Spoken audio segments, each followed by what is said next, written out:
नमस्ते बच्चों, नोटबुक में आप सभी का एक बार फिर से स्वागत है। आज हम आप सभी के समक्ष उपस्थित हैं एक नए पाठ के साथ जिसका शीर्षक है सर्वनाम। आइए अब सर्वनाम को एक छोटे अनुच्छेद के माध्यम से समझते हैं। लाला लाजपत राय भारत के एक प्रमुख स्वतंत्रता सेनानी थे। इन्हें पंजाब केसरी भी कहा जाता है। इन्होंने पंजाब नेशनल बैंक और लक्ष्मी बीमा कंपनी की स्थापना भी की थी।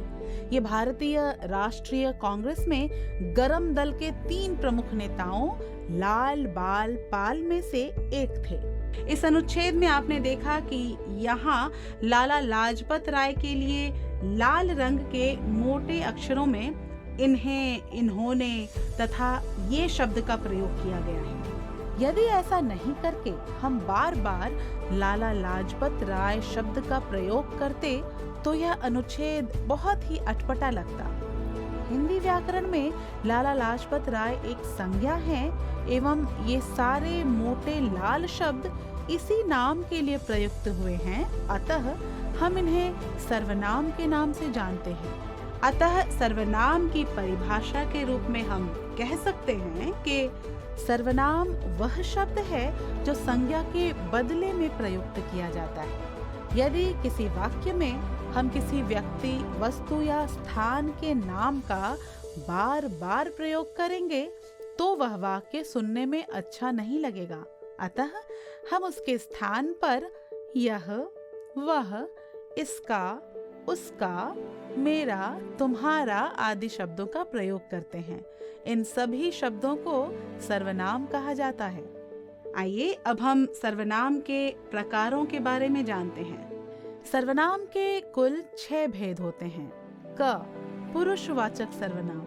किसी भी वाक्य में बोलने वाले, सुनने वाले अथवा किसी अन्य के विषय में चर्चा करने के लिए हम पुरुषवाचक सर्वनाम का प्रयोग करते हैं। जैसे मैं खाना खा रहा हूँ। इस वाक्य में मैं बोलने वाला है। इसे उत्तम पुरुष भी कहा जाता है। तुम किसके साथ जाओगे? इस वाक्य में तुम सुनने वाला है। इसे मध्यम पुरुष भी कहा जाता है। उसने गाना गाया। इस वाक्य में उसने शब्द का प्रयोग किसी अन्य व्यक्ति के लिए किया गया है। इसे अन्य पुरुष भी कहा जाता है। ख, निश्चयवाचक सर्वनाम। इस सर्वनाम का प्रयोग हम किसी निश्चित व्यक्ति या वस्तु के लिए करते हैं। जैसे यह रोहन का भाई है, वह मेरी बहन है। ग, अनिश्चयवाचक सर्वनाम। इस सर्वनाम का प्रयोग हम किसी अनिश्चित व्यक्ति या वस्तु के लिए करते हैं। जैसे मुझे कुछ चाहिए, उसे कहीं जाना है।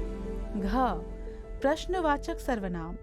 इस सर्वनाम का प्रयोग हम किसी व्यक्ति या वस्तु के बारे में प्रश्न पूछने के लिए करते हैं। जैसे तुम्हें परीक्षा में कितने अंक मिले? कौन सी बस वसंत विहार जाती है? अंग, संबंधवाचक सर्वनाम।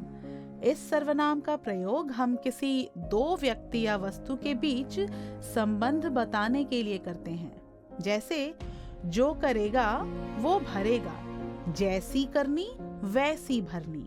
च, निजवाचक सर्वनाम। इस सर्वनाम का प्रयोग हम अपने आप के बारे में बताने के लिए करते हैं। जैसे मैं खुद लिख लूंगा, मैं स्वयं आ जाऊंगा। इस प्रकार हम देखते हैं कि भाषा को सरल, सुगठित तथा बोधगम्य बनाने में सर्वनाम की बहुत बड़ी भूमिका है। तो बच्चों, हम उम्मीद करते हैं कि आपने सर्वनाम नामक इस पाठ को पूरी तरह से समझा होगा। फिर मिलेंगे एक नए पाठ के वीडियो के साथ। तब तक के लिए हम विदा लेते हैं।